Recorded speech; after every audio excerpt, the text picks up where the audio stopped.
day. Today we have Cesc Peters in Athens, in Georgia, and then he came back in the middle of the 19th to the Institute, and he has played many different roles. Today it's the director of the journal of the review of the Scientia Marina from the Institute, and he's the secretary of this platform that has been established recently, and this is what he will explain us today. Just to have an overview of his research interest, he has been working on the dynamics of marine microbes and the plankton, especially from a biogeochemical perspective, and he has studied the effects of temperature and turbulence on the plankton. He has studied predation on protists, the dynamics of nutrients in coastal areas, and also the effects of atmospheric deposition in marine ecosystems. And today, as I said before, he will really explain what is about this One Health. So thank you, Cesc. Well, thank you, Ramon, for inviting me. I could have chosen any topic when Ramon asked me a few weeks ago, and I chose this one. I'm not a specialist in it. I'm not doing research on One Health. But there's a couple of things that connect me to this idea, and it's for a number of years now I've been thinking that associating our research to this health tech in some way can promote synergies with other disciplinary areas, especially in the medical field and so forth, that can provide another avenue for funding. But also because I think that this health concept resonates with the large public, basically, and the public at large. And this is something that I don't think we are very successful in doing in most of natural sciences or environmental sciences. The talk is going to be divided into like 3 parts. First, there's going to be sort of like where the One Health concept comes from, basically. And there's one other thing that relates to One Health, and this platform, One Health, that, as Ramon said, was established just less than a year and a half ago. And I'm the representative of the ICM to this platform, and now at the executive board of this platform. So anyhow, the talk is going to be divided into one part that is going into where this concept originates from, and it has these 2 avenues, from the environmental part and from the zoonosis part, and we're going to talk a little bit about each of them, and then how all this crystallizes nowadays and opportunities and so forth. So this is the route from the environment to the One Health concept. So I'm going to tell you a little bit, like 3 stories. This is the old city of Aventicum, which is nowadays Avenches in Switzerland. It was the Roman capital of Switzerland with about 20,000 inhabitants. Okay, it's by the Lake Murten, which is a rather smallish lake for Switzerland, only 8 kilometers across and 8 kilometers long and 3 across. So before Lake Murten, before Aventicum, before the Roman city, there was population around since the Neolithic and so forth, but the lake was not much affected. Okay, after the Roman city grew in 30 of our common area, all the way into the 1st and 2nd century of our common era. Clear cutting was general in the area. They needed a lot of wood and so forth. It was all forest before. So there was a lot of erosion, and the sediment was the lake was loaded with sediments, basically. And hypoxia appeared, and fishes probably died and so forth.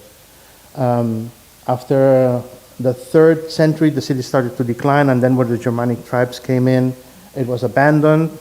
By the way, this city here is down here, so this is like the southern up perspective. Okay, so the city was abandoned with the Germanic tribes, and it was like left uninhabited for a few centuries. And they found with the sediment cores that it took about 300 years or so to restore to normal, balanced status in terms of fluxes of sediments to the lake and so forth. It's like Okay, then there's another bit of a story I want to tell you is about the Industrial Revolution in European and US cities. They become very heavily polluted. You know about this. In the 1850s in London, there was the Great Stink because the River Thames was like a big sewage sewer with human discharge, human waste discharge, animal waste discharge, industrial discharge, poisonous stuff. So it was actually depicted as a death to be in the river.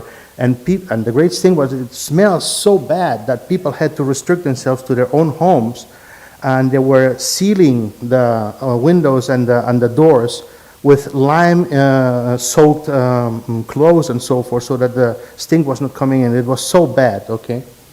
And it was and of course this water was carrying with it a lot of diseases like cholera, dysentery, typhoid fever, hepatitis. They were all rampant and taking a heavy death toll. So some action was started to be taken there. Before in Rome there was no sense that you were doing something to the environment. Here you had to do something because you were living there and you were not going to abandon this, okay? So this is the city of Chicago back there. Let me get this pointer.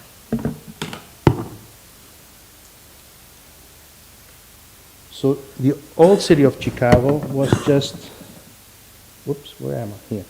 This little part here, okay?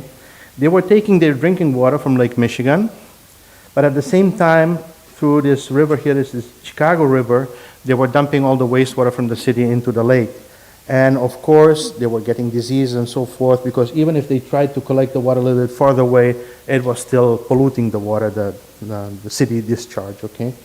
So something clever occurred to them, and is that what they did is they reversed the flow of this river Chicago, not from land to lake, but from the lake all the way into another river that was on another side, on another slope of the area that was draining into the Mississippi catchment. Okay, so what they did is the discharge was going into the Chicago River, and then this was transferred with a canal to another river, and this other river was draining into the Mississippi catchment. And for them the problem was solved, but people downstream in the Mississippi catchment were not so happy actually. This was something that they did in Chicago, but in general, so the general problem was that cities were getting water from rivers or so forth, and they were using it for drinking, and then they were dumping the wastewater into the river. The river downstream was contaminated for at least miles until maybe the system could sort of like dilute some of this contamination, this pollution. And if the cities were close by, you were drinking sort of like contaminated water. So at the end, what they did is they chlorinated the water supply, and then all these transmittable diseases, infectious diseases were really fast going down, okay? Anyhow, so chlorination was the water was the general solution. Again, it had nothing to do with cleaning the environment or so. It just was just a health-related issue that they were doing all this, human health-related issue, not for the environment, okay? An action that was taken in the U.S. in 1871 was creating the U.S. Bureau of Fisheries, and this was established as an independent agency from government to investigate what was happening with all these fisheries that were dwindling down in inland waters and coastal waters and so forth, and to give remediation of these situations and to monitor these remediations. And of course, all this was driven by fishermen, anglermen, and so forth. So it was driven by commerce. Again, not trying to restore the environment per se for the environment, but because of a commercial interest, okay?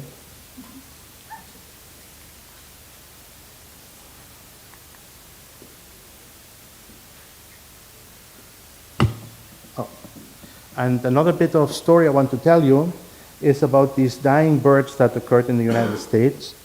It was about January 1958 when this woman, Olga Owens Huckins, they had a home. The Huckins home was in the Massachusetts area. and it was in the, in the environment, not in the city. She liked very much birds, and she was taking care and tending the songbirds that she had in her yard and in her trees around and so forth. And one day she found several of her songbirds, favorite songbirds, they were dead just in front of her door. And what had happened is that the day before, they had sprayed a mixture of diesel fuel and DDT over, a plane was spraying it over, and this was for the state mosquito control program, okay? Now, this spraying became popular during the World War II because the troops that had to go to tropical and subtropical areas were dying more. There were more casualties because of the infectious diseases than from actually war casualties. And so with this DDT, this was sort of like miracle because it was considered harmless to human, and they were spraying it. So then, and then after the war, they used it massively in the United States to control pests, mosquitoes, whatnot, all kinds of things, little beetles that were promoting the Dutch elm disease or these elm trees dying and so forth. Okay, but she was very upset. Olga Owens, and she wrote to a friend about this, reporting it, okay? Not only these songbirds were dying, but also the mockingbirds, this Turdus migratorius, they were dying, and there was bioaccumulation of DDT in earthworms and so forth. The birds were eating these earthworms, and they were actually then dying of it, okay? It turns out that the day they had sprayed in the Hutkins home, they were spraying a much higher dose than it was supposed to be, because otherwise it was considered harmless to birds, okay? But anyway, the bioaccumulation was taking a toll on birds. Also the pelicans and the peregrine falcon, there was a general thing that the DDT was doing, and it was thinning the eggshells. And so that when the adults were in the nest, they were just breaking all the eggs, and there was no hatchment, so they were all dying. And actually, the brown pelican was almost going down to extinction. It was not extinct, and the peregrine falcon was extinct in the eastern coast of the U.S. So the friend of Olga Owens-Hutkins was Rachel Carson. Okay, and so she took immediate action. She had studied marine biology. She worked for the U.S. Bureau of Fisheries. That's a connection with a former slide there. So she was aware of pesticides and so forth, taking a toll on marine wildlife and so forth. And she did her research on her own, as literature research and so forth, but truly scientific research, and was also a fine scientific divulgation writer. So after receiving Olga's letter, she took immediate action, and she looked further into the matter of pesticides and birds and so forth, collecting all this information from all these researchers over the US and so forth. And after 4 years, she managed to put this book together called Silent Spring in 1962. And Silent Spring is because the next spring, there would be no birds in the environment. And that was the metaphor there. And it was like nature would be completely deaf, or you could not listen to it, okay? Now, by the way, the next summer after the spraying at the Hutkins home, there were more mosquitoes than ever. And this is probably because the birds died, so the birds prey on the mosquitoes. And after weeks or so, there's mosquitoes from the surroundings coming in or whatever. There's no predators, and it was huge. Anyway, Rachel Carson book actually translated into a lot of political action, policy. In 1970, the Environmental Protection Agency was founded, and in the 70s, the Clean Water Act was passed, and a much further improved Clean Air Act also. And also she's considered to have inspired the grassroots environmental movement that is not top-down but bottom-up, okay? And also influential for ecofeminism. And the thing is that her work, or her inspiration, establishes a link between environmental pollution and human health. There's a direct connection there, okay? So, after implementing policies in the European Union for many years, the European Union decided to establish this Marine Strategy Framework Directive that required the member states to abide to achieve a good environmental status in their coastal waters. Okay, so they were actually trying to see if their policies were having an effect. Okay. And this was done through different descriptors that had to be evaluated in coastal areas. And these different descriptors had many different parameters inside. And these were the descriptors. Biodiversity is maintained. Non-indigenous species do not adversely alter the ecosystem. And there's many of them, okay? Most of them had already a temporal trend to it, okay? So if it's declining or if it's increasing, all right? But really, with this state, the good environmental, let me say it right, the good environmental status has stayed mostly, hasn't come down to mostly to society at large, okay? So people in the US like Ben Halpern has come up with what he calls the Ocean Health Index. And he doesn't take so stringent scientific parameters like the level of nitrate or this or that. Well, some of them he takes, but not all of them, okay? And he goes a little bit into, he focuses a little bit more into the sustainable use of these marine ecosystems there. How can they be used? And also including some positiveness, if the people in that area has a sense of belonging, if artisanal fisheries are sort of like supported, maintained, and so forth, okay? And then with all this, he manages to come up with an integrated score per country of the status of the environment, the coastal environment, okay? The score here. So you can compare countries, see how well they're doing. This can be done recursively, so to see if they are improving and the environmental state of the system, the ocean, with this ocean health index, okay? So this is as far as the environment has more or less gone in terms of the ocean towards this One Health concept up to a few years ago. And then from the other side, this concept of One Health has started with the route with the zoonoses. Okay, zoonoses are these diseases that are in animals, and at one point, the transmitting disease or the cause of the disease, the organism, jumps to be able also to infect humans. That's called the zoonosis. Okay, so it was a disease that was in animals, and then through mutation and so forth, and can affect humans as well and create a disease in humans. Okay, this is a picture of bats that have a bad reputation. So let's go some of the ones that most people here, maybe not the younger ones, have been heard of, because they all come from the last 20, 30 years, okay? This is the mad cow disease, the bovine spongiform encephalopathy. In the 80s, that was the first cases in the UK, and 4 million cattle had to be sacrificed, okay? But already 10 years later, or less than 10 years later, this disease in cows appears in humans. Oh no, I'm sorry, goes into other animal species, but just a year later appears also in humans, okay? This is a prion, I don't know if it's called in English prion or prion or how, originated or caused disease. It's not a virus, it's not a bacterium.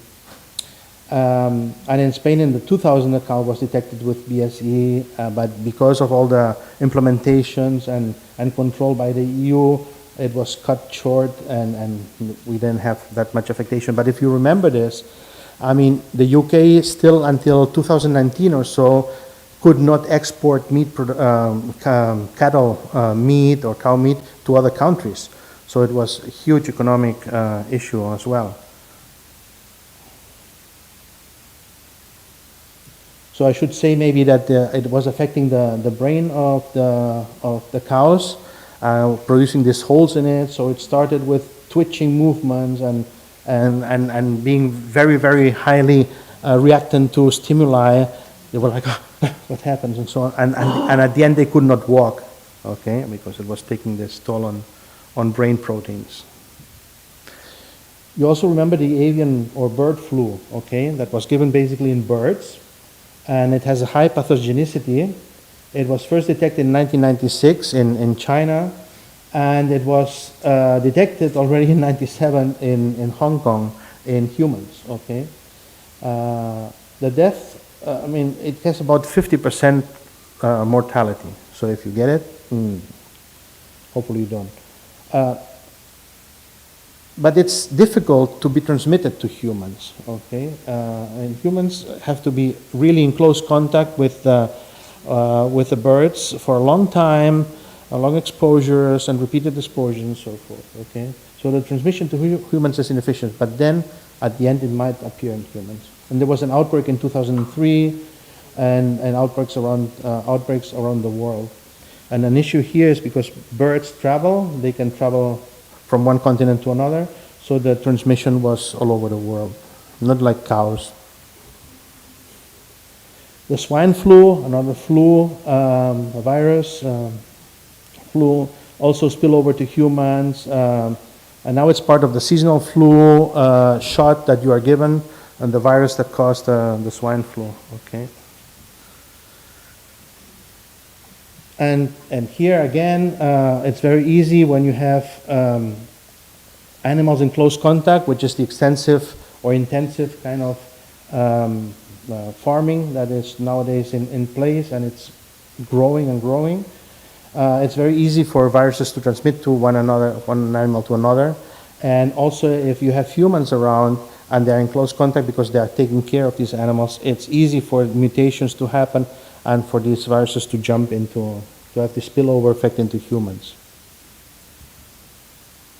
Now this is a child care, and all of you that had little children know that when you take them when they are small age, like a month or half a month or 6 months or so, and you take them to the child care, they are healthy for 1 week, and then they have a virus another week, and you stay at home with them and you get the virus as well. So it's a high transmission here because of this close contact. But this is normal in these influenza virus groups because they are common in all kinds of animals, and some actually share. We humans share some of these animals, so it's easy for mutations to occur. They are all very similar, and to have this spill over into humans. Other recent zoonosis you might be aware of course, is SARS, the severe acute respiratory syndrome that happened in 2002 and 2004. There were only 8,400 cases, but the mortality was 11%, okay? And these were the organisms that supposedly transmitted it to humans. The Asian palm civet, which is kind of a small feline, and bats. MERS, the Middle East Respiratory Syndrome, also in 2012, and this other severe acute respiratory syndrome, which is also known as the COVID, okay? Now the toll is about at 688 million infected people cases, and with about a 1% mortality. Now so all this is happening in this few decades, then 2 decades, 2.5 decades or so. All these spillover effects, zoonoses are starting to appear, okay? And it has something to do with the way we as humans live and how we produce our, or how we manage the livestock and so forth. To compare the numbers though to the Spanish flu of 1918 to 1920, that had about 500 million cases and 10 to 20% mortality. Okay. So the origins of the One Health concept, already in the veterinary literature, veterinarians say that veterinary medicine should be all the same because the object, humans or an animal, is different, but everybody else is the same. The drugs that they use, the way they respond to the disease and so forth, okay? And in 2004, because of these, of zoonosis basically, there was this conference called Building Interdisciplinary Bridges to Health in a Globalized World, organized by the Wildlife Conservation Society, and they came up with the Manhattan Principles, the 12 Manhattan Principles, and from there the concept of One Health, One World derived, okay? And in 2007 there was this international ministerial conference, so it's politicians of the different countries, on avian and pandemic influenza, and here they already recommended the One Health approach to prevention, okay, to pandemic preparedness, so prevention of a further pandemic. And in 2011, the first International One Health Congress was held. And just as an anecdote here, in November 2021, in Spain, the Plataforma One Health, Una Sola Salud, was established as a response of this pressure with the COVID and so forth. It was very evident that we also had to do something about the One Health concept.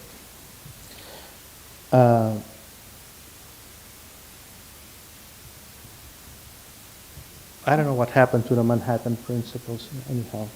The Manhattan Principles had things like we have to take care of the environment and the wildlife that lives there, because wildlife can transmit diseases to domesticated animals, animals to us, and so forth.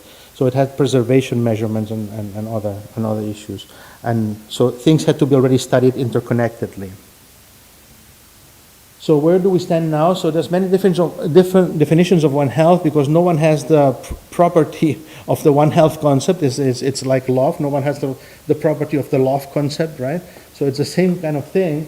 So the One Health Commission, which is a non-profit organization, has this definition that it should unite health science professionals and so on, professions together with related disciplines, to attain optimal health for people. So the goal here is health for people, domestic animals, wildlife, plants, and our environment, okay? And there's a One Health initiative, it's a task and a task force in this initiative, and this is an interdisciplinary movement to create collaboration between animal, human, and environmental health organizations. There's the One Health platform, which is a scientific reference. So it's a platform with scientists dedicated to One Health, that do research in One Health and so on, and to understand better zoonotic diseases and outbreaks. Okay, also antimicrobial resistance. Then there's the CDC One Health Office. The CDC is the Center for Disease Control of the United States, and it's the one that controls everything in terms of epidemics and pandemics and so forth, the disease control. So they have a dedicated One Health office, and they say that the One Health is an approach that recognizes that the health of people is closely connected to the health of animals and our shared environment. Okay, so the concept is not new, but it has become more important in recent years, basically because of all these zoonoses. Okay. And then recently, in 2022, there's this quadripartite collaboration. And this is FAO, the Food and Agriculture Organization, WHO, the World Health Organization, WHOA, the World Organization for Animal Health. These were the three original ones. And joining in the UNEP, which is the United Nations Environmental Program. Okay? And they have come up with this definition that everybody agrees on, or at least these four agree on, basically. And this is this bottom one. One Health is an integrated, unifying approach that aims to sustainably balance and optimize the health of people, animals, and ecosystems. So, optimize the health of people. So the purpose is not only the health of humans, but also of animals and the environment. All right. And so others have adopted this, like the One Health Commission has adopted this this definition as well, and so forth. So this is a step forward into this unifying concept of One Health. Okay, actually, there's a joint action plan promoted by these four for the next for 4 years, from 2022 to 2026, with different actions. And there's one down here. So they are related to One Health in terms of the classical kind of human health and so forth, mostly. But one is this action track 6, integrating the environment into One Health. Because it's recognized that we, in natural science, the environmental sciences, still we are at the times of the GES, the European GES, not really taking this One Health approach, okay? So they want to promote that. And the particular actions of this integrated environment into One Health is to protect, restore, and prevent the degradation of ecosystems and the wider environment. Here, it says nothing about humans or human health. And this is integrated into the concept of One Health, okay? So the second is to do basically research with a One Health approach, and the third one is to do is to promote this knowledge into decision taking basically and policies, and the fourth one is to for education, to create this people that are already knowledgeable in the three branches: animal, human, and environmental health. So as you don't have to join experts from the different areas, but it's already all embedded. Much alike marine sciences, not physical oceanography or marine biology and so forth. So the Plataforma One Health was established actually in November 2021. Actually, Celia went to a meeting where she heard about the woman that was promoting this, which is Maite Martin, professor, a vet professor at the University, the Autonomous University of Barcelona, and she heard about this and she passed it on to me. So I decided to go to the meetings, and online meetings there were.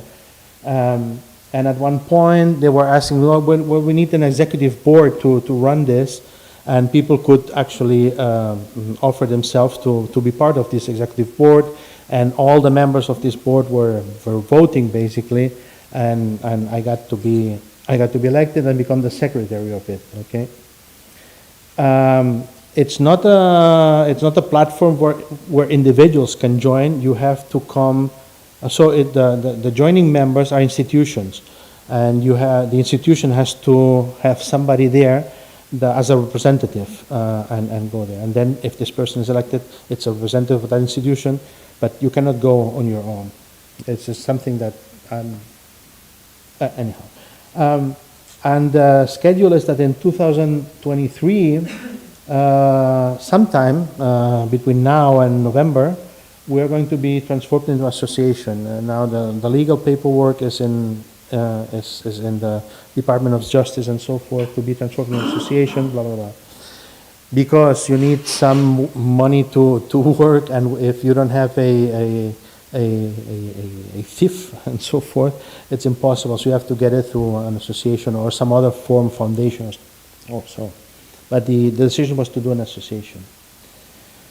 So what One Health, this Plataforma does is to promote activities progressing towards this integration of this concept, One Health, into general society, policymakers, and so forth, so that we go to a future that is balanced in the health of the environment and the health of animals and the health of humans, okay? Sustained and balanced. So if this works,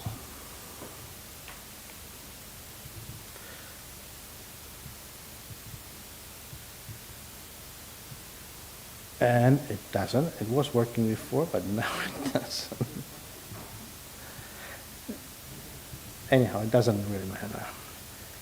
There's an incipient web page already, which hasn't been made public and so forth yet. I wanted to show you some of the aspects there. But anyhow, maybe I can leave. What?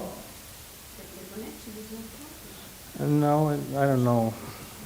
It was just working before. I don't know why it's not working now. But I don't want to mess with it.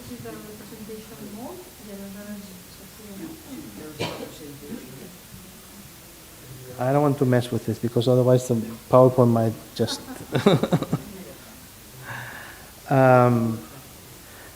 So in this platform there's a lot of entities like Colegio Oficial de Biólogos de España,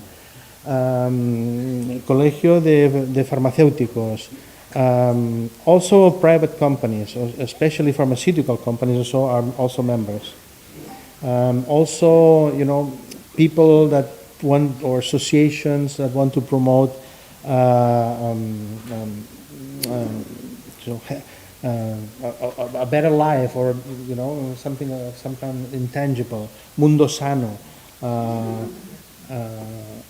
So the environmental part is the one that is least. The most important and driving part is the veterinarian part. That's obvious because this One Health concept comes basically from this veterinarian to medicine nexus. Okay.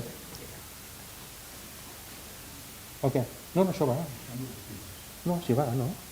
No, això va. Això va. No, el que no em va és la web ara, que abans anava i ara no.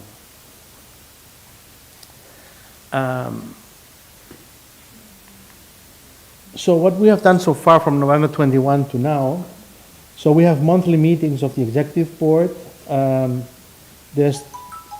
Sorry.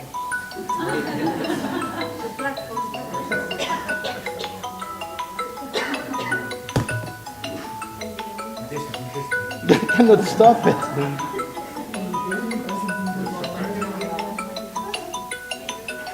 Yeah.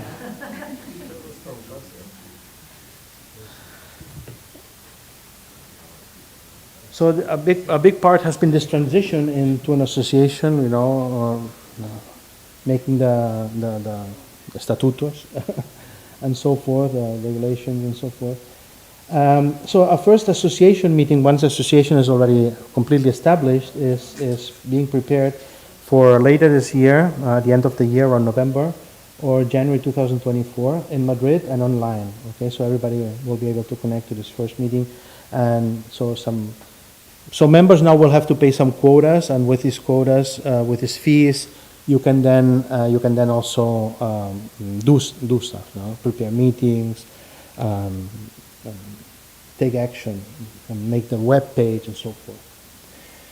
So what we have done so far is, whenever there's a government bill that relates somehow to the One Health concept, or that we think that could relate to the One Health concept, there's always a period where you can send in comments, suggestions for amendments and things like this. So for the different things that have been going on since then, like the anteproyecto de ley de la Agencia Estatal de Salud Pública, Plan Estratégico de Patrimonio Natural y de la Biodiversidad a 2030, Plan Estratégico de Salud y Medio Ambiente de la PESMA, Plan Estratégico de Humedales a 2030, Proyecto de Ley Decreto de Vigilancia en Salud Pública. In all of these, we've sent in comments that in some areas where it's pertinent, the One Health approach should be considered and taken and so forth. And we've had good success in some of them and not in others. Like, for example, I think it's in the Patrimonio Natural de la Biodiversidad, they didn't consider anything about One Health, so they rejected. And the way we do this is that we sort of like agree on some of these things that we want to mention or change in this proposals and so forth. And then each institution, or each representative of each institution, sends in the same comments. So it's about 100 times that they receive this, and they're all the same, and then they take it. And this is how things work. Okay. So if you send in your own comments, chances are that they're not going to take them. But they see that everybody is sending in comments about this One Health here and there, blah blah blah. They tend to look at it. Okay. That has been interesting. And also lobbying has been done at the different government branches, both the legislative and the executive, and some people from the board have met with the Commission of Health of the Congress, the Congreso, and they've been there. They've talked to politicians. Blah, blah, blah. Now that the elections come up, we are talking to the different groups, political groups that have something to say about health, and then trying to promote this One Health concept so that they take it into their political agendas and proposals for next year election to the general and so forth. And in this short time, surprisingly, we have received 2 awards. One is this International Zendal Award. Zendal is this pharmaceutical kind of Mambo Jumbo company from Galicia. And the other one was announced yesterday. It's from the Premios Carabajo Verde from the Spanish television. Okay, and we've also received that, so we're happy today. Now, at the Marine Sciences Institute, our motto or aim, or what you want to call it, is to do ocean science for a healthy planet. So the term health is already there.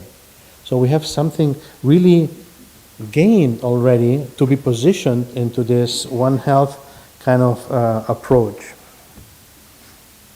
So what can we do? There's a listing. There's probably many more. You are probably the experts that say no, but I do One Health, and it's well, anyhow. This is just some things that can be done, that is either environmental health or environmental health that can then relate to human health and so forth. And human health is also understood in a vast, ample sense. For example, sustainable fishing provides food security and animal well-being, and all this reverts back to human health, food security, for example.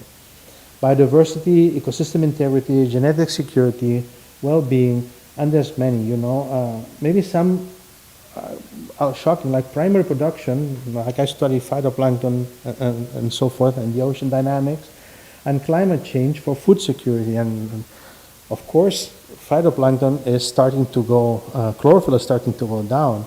And you have to take into account that all fisheries are supported by the excess primary production that's in the marine ecosystem. So this also has an impact on future food security. And there's many more. Eutrophication, ocean acidification, aquaculture. Aquaculture is it's going to be probably a big issue because of the antibiotic multiple resistance, contamination, hypoxia, generation, and also spillover. Okay, you can have spillover from fishes to humans as well. So there's food security, infectious diseases, and many, many more.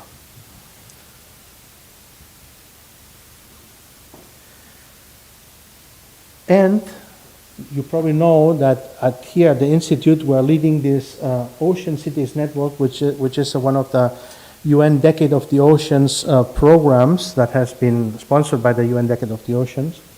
And in this US Ocean Cities Network, led by the Institute, by Josep Luis Pellegrí and others, it's trying to evaluate the effect of ocean acidic on the coastal environment and the different, from different parameters and different issues.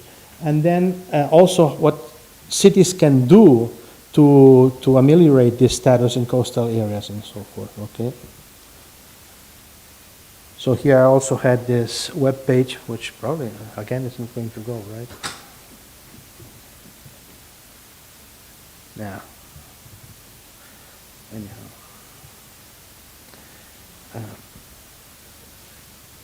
So this Ocean Cities program, it has a part, one of the work packages is dedicated to health of coastal systems.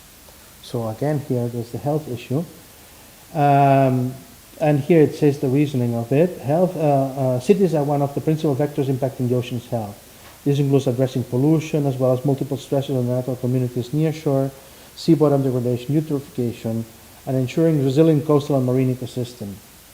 The health index will not be possible without developing good scientific capacities and a proper observing system. These are challenges in the decade of the oceans.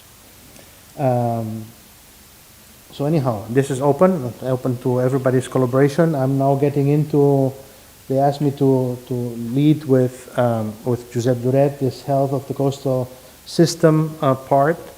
Let's see what we get out of this. So another thing I wanted to tell you is that being part of this One Health platform, Spanish One Health platform, they announced that there was this meeting in Brussels that called One Health Summit in 2023, March 2023, I'm sorry. So, and they were actually saying we should go, blah, blah, blah, blah. It was very driven by pharmaceutical companies.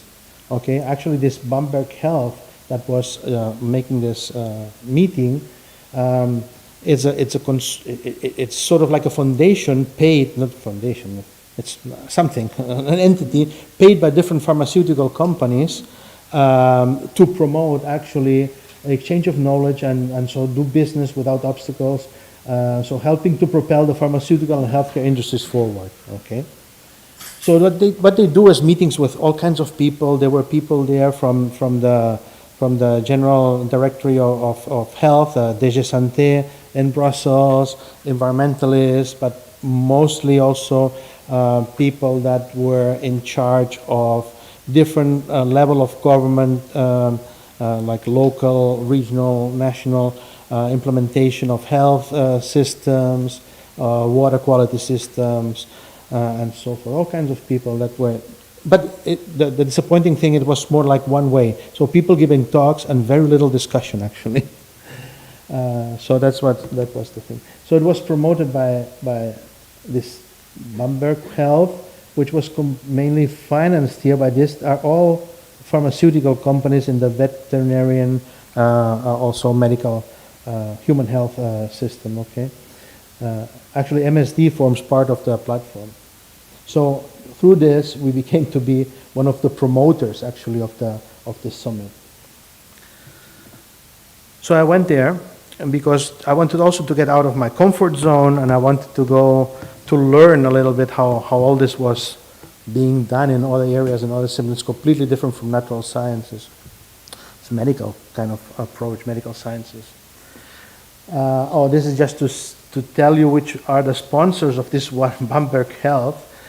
All these companies here, and they are mostly pharmaceutical companies, U.S. medical devices, agro-food like Nestle, and so forth. All related to sort of like health. Okay.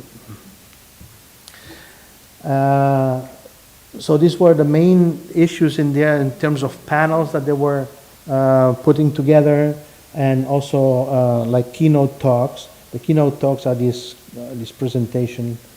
So there were people there that were from non-governmental organizations taking care of rainforests in different parts of the world, and how this was connecting to the local communities, and this was promoting health in there, and also people that were the directors of pharmaceutical companies, and so forth. But these were the titles, so they were considering the global health. So it was a mixture there, and it was interesting. And what I got out of it is that if we want to, so there's probably funding opportunities if you want to dedicate to some of these issues that these pharmaceutical companies are interested in, and some of in terms of One Health. And this is anything related to pharmaceuticals for fish farms. So the fisheries department should be maybe interested.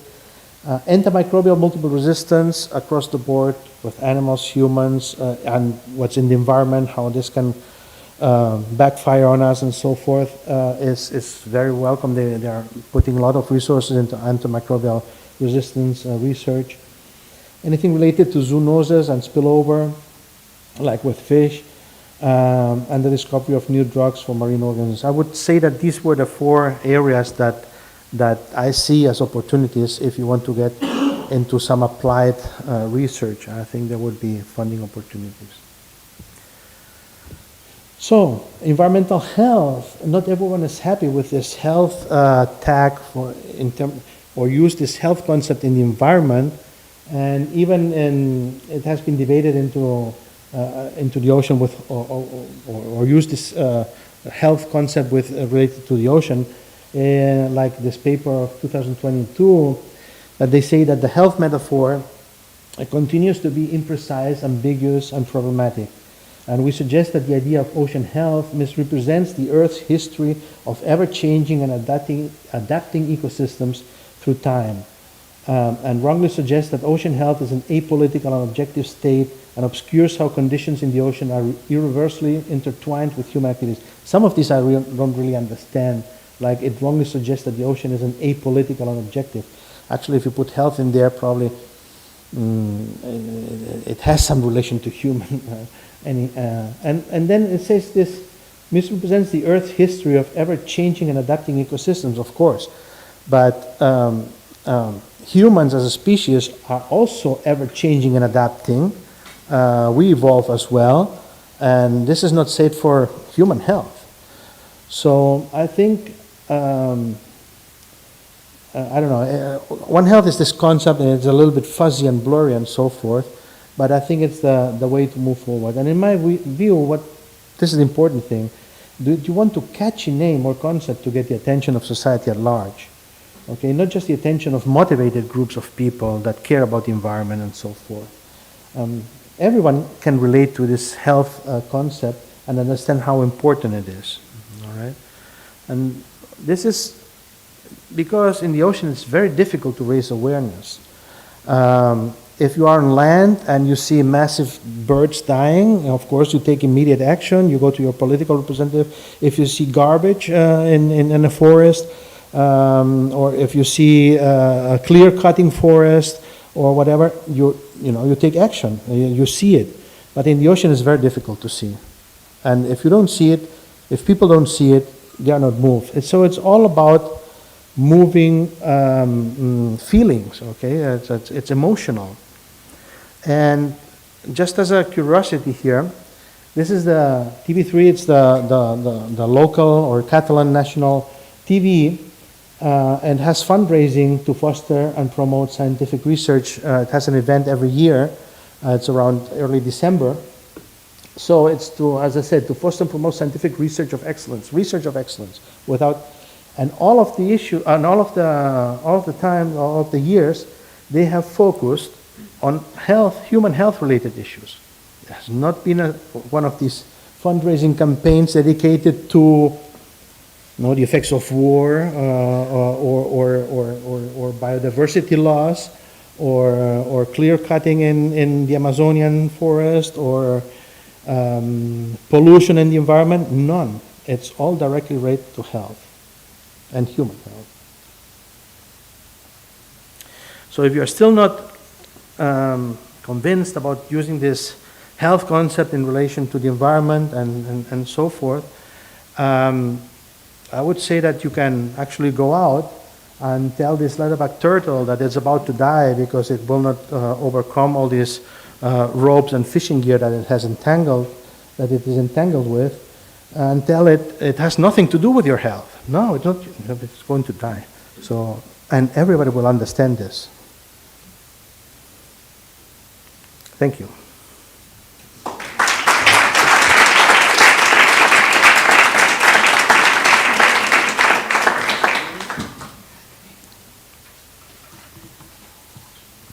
Thank you, Cesc, for this very interesting talk. We have some time for questions.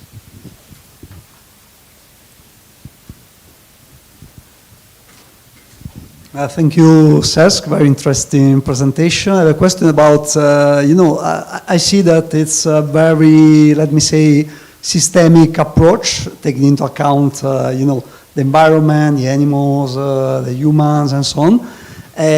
Which are the reactions in the scientific communities? Because I'm not a scientific person, but what I see usually that's a lot of people that work in science, they are quite focused and narrowed on their own research. And this is something like, we have to take into account everything. It's very, very interesting, this system. So it's about to understand or your point of view or what you understood, maybe even in this meeting, which is your feeling about this approach. Thank you. The medical sciences, the hardcore medical science, they just like engineers. I'm sorry. So the hardcore medical science are just like engineers. They want to fix things. You go with an illness or with a symptom and they fix it. Okay? They are not caring very much about all this. Then there's a whole bunch of medical sciences areas that are already exposed to environmental factors that impact our health. When the medical sciences say environmental factors, is anything that's external to the person.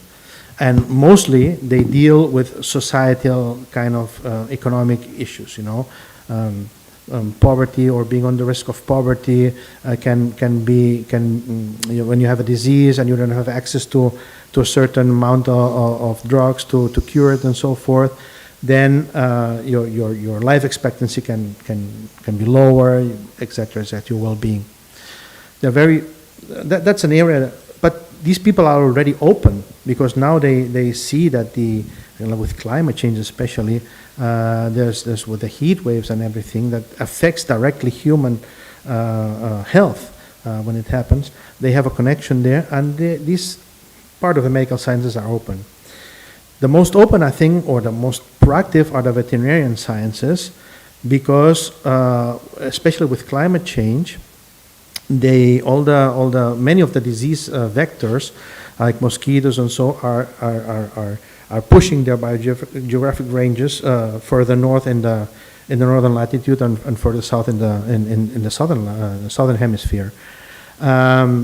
So early warnings where you have to combine experts, entomology experts, or rodent experts, but all these vectors, that can produce early warnings that have to be tapped directly into some health system warning or some, they are ready for that. And also because of sharing, as I said before, the treatments for animals and treatments for humans are the same basically, and since you have all these zoonoses and spillover that can happen, they are interested in this, and also because of the antibiotic microbial resistance, the antibiotic multiple resistance, which is a big concern in I would say in political spheres and medical spheres nowadays.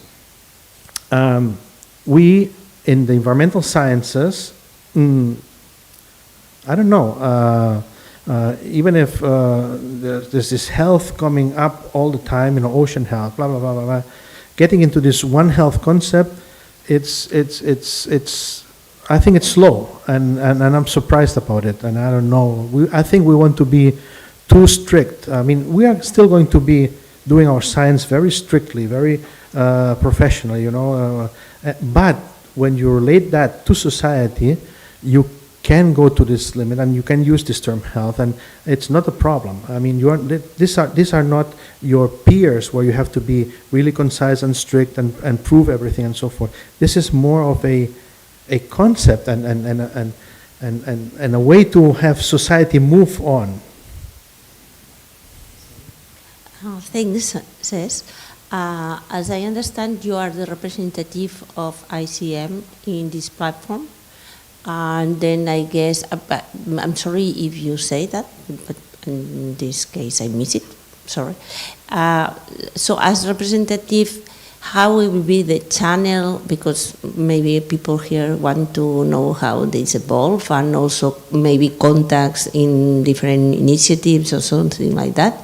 How will be the channel you to contact everybody, like for info calls, you will send mails anytime there is something that may be interesting for the people in the ICM, how the ICM can approach you to propose things to the platform? Could you? Everybody can approach me and propose things to the platform. I've been, of some of these policy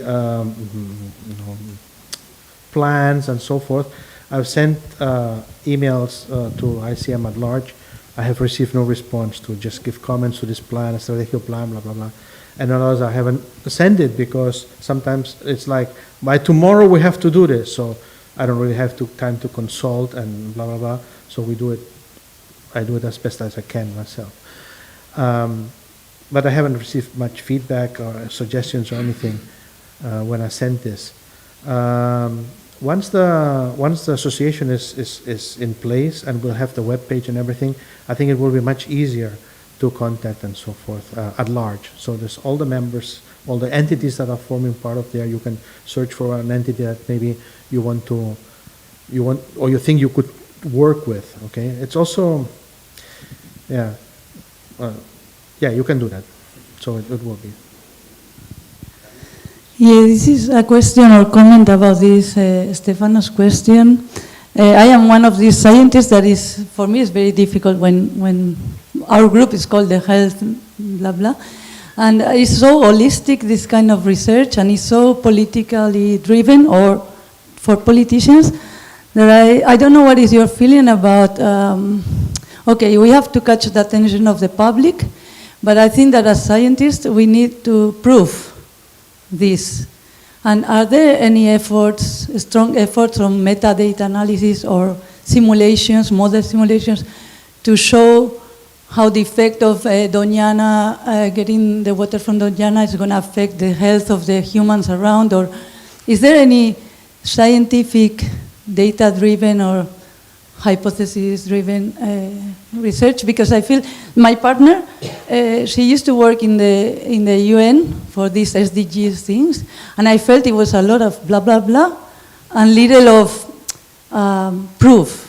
And this is a bit dangerous sometimes to approach the public, but don't convince the public, because then when I'm in my small town in Asturias and they talk about research, they laugh about researchers and they tell me, you have no sense on this climate change, you have no sense on this effect on diversity, everything is changing and we are still here.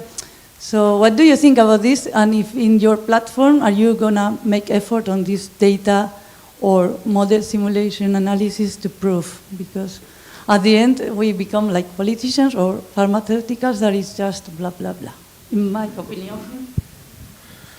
Well, when in your hometown they say, well, you talk to them about research, if you talk to them about health, they're probably going to listen more.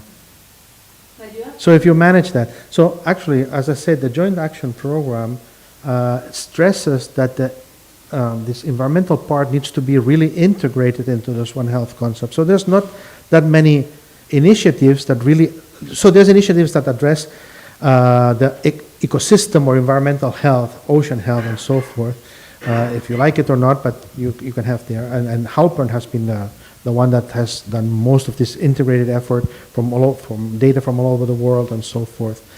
But there's not much relation to ocean, to human health of that, okay? So this has to be worked on. This has to be worked on, and I think it's in this agenda 2022-2026 that it can be done. Actually, I mean, to promote integration of databases and so we can promote, but we don't have people or anything in the platform that can do that because you cannot contract people and so on. I mean, if a benefactor would put in €1 million every year, we could, but not like this. So, but we try to get this idea of One Health across society, and we've started to target politicians, but there's many representatives that are from universities and so forth, and they want to get it across universities and the university plan, education plans and so forth as well. Thanks a lot for the talk, Cesc. I think I should have known about it and I didn't know, so I'm really thankful for that. I think for me, compared to Carmen, it's quite easy to get the One Health concept, so what happens in the ocean affects directly our health, and what we do will affect the health of the ocean. So for me, it's quite straightforward. I agree that, of course, it's better when we can prove it with data or with science. I think, or at least I got the message that, okay, we need to incorporate the One Health in our research and in our science. And my question or my thoughts were, what do you have, or what do you think that we, as a research center, can we add, can we,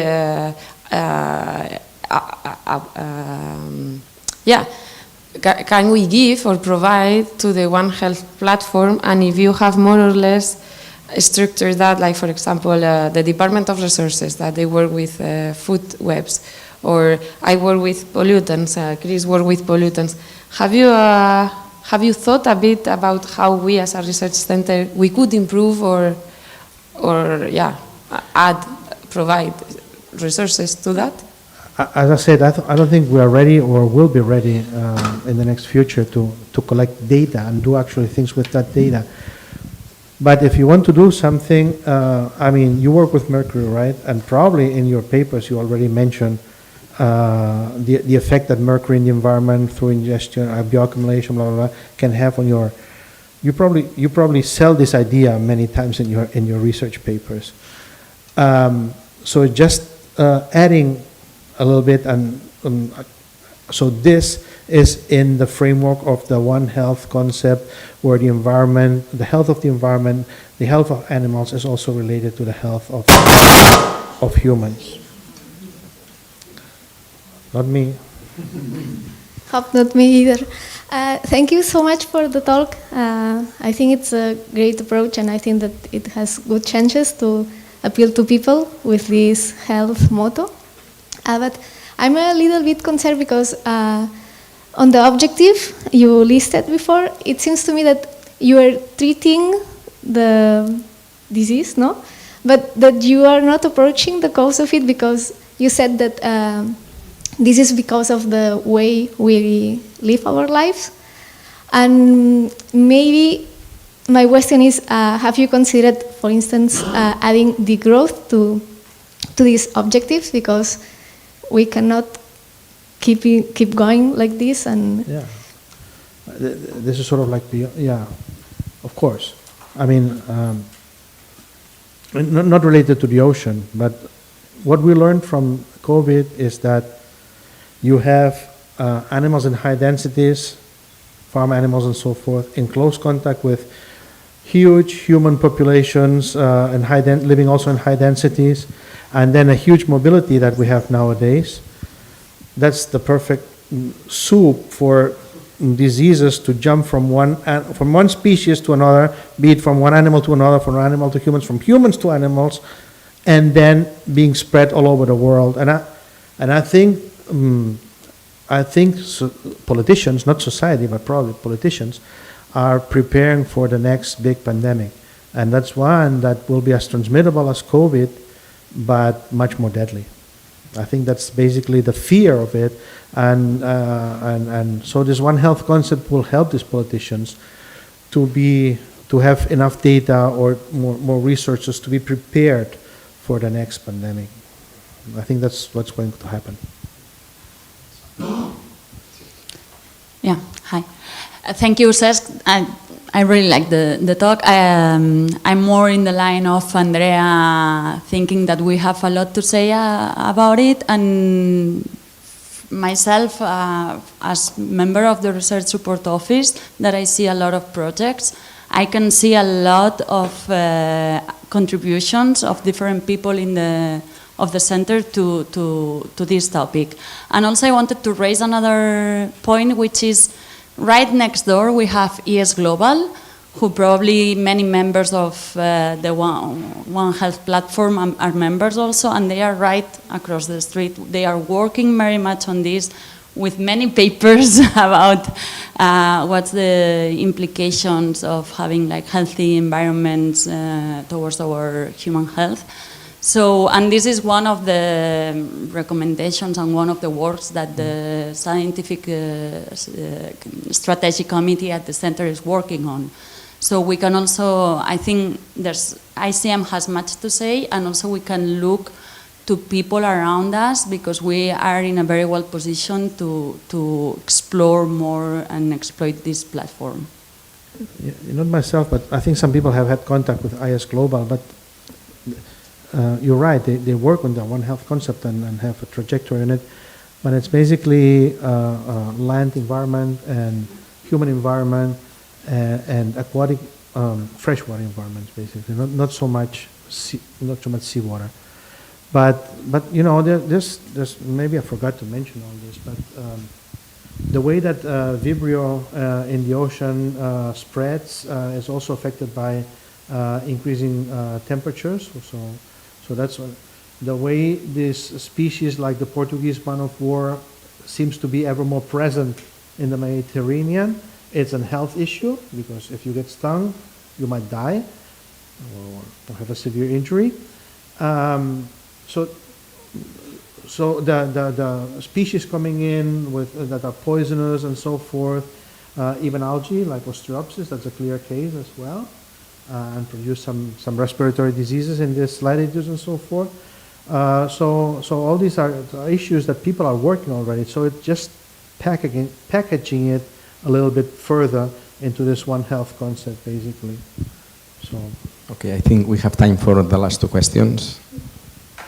No, actually, it's a brief comment on the line of news, because all this effort of the quadripartito of those United Nations agencies, they hide the reality, which is that the sustainable development goals is an oxymoron. We cannot have a growth which is sustainable. We need the growth which will be sustainable, not at the expenses of the poor of the people in the world, but those that have the richness.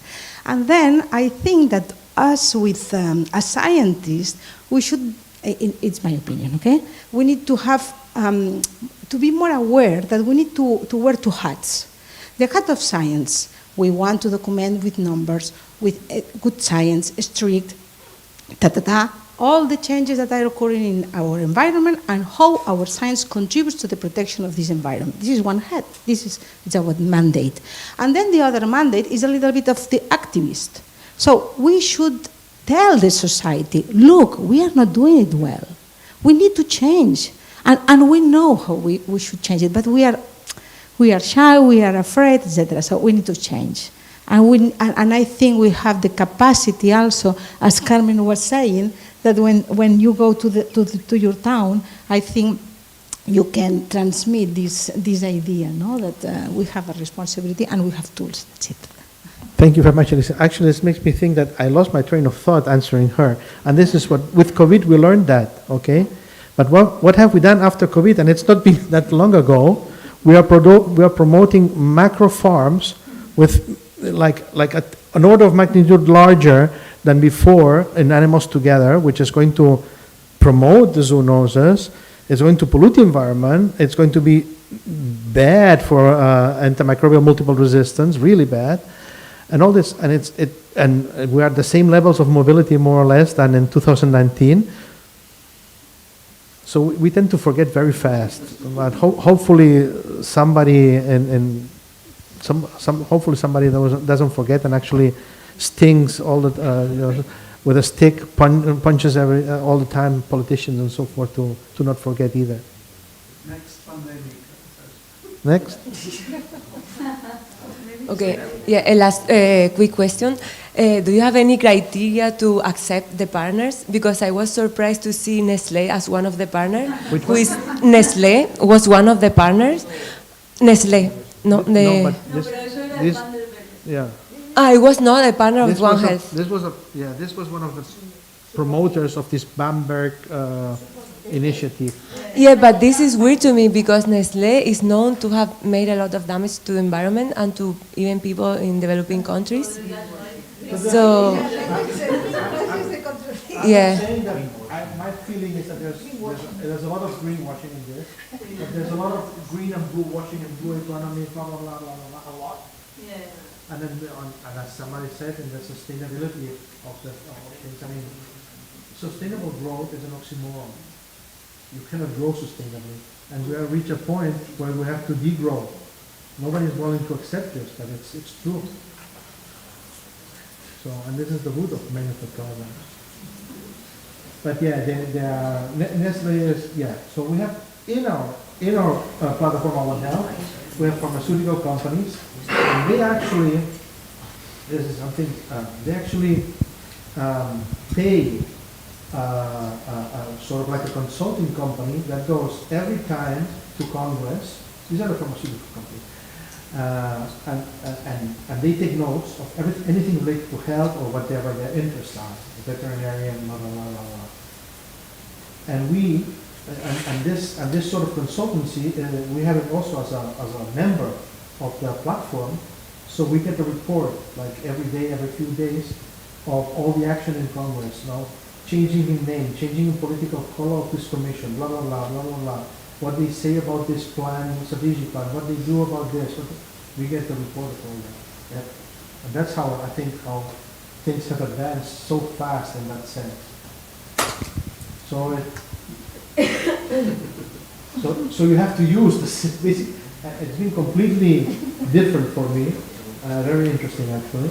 And it's a way to use the system to your own benefits, which is to our own benefits. But we don't do this as scientists. To have lobby groups going to get meetings with political representatives that are in a health commission and an environmental. We don't do this. We don't do this at all. So our voice is not getting across, and with the One Health concept, it can come across.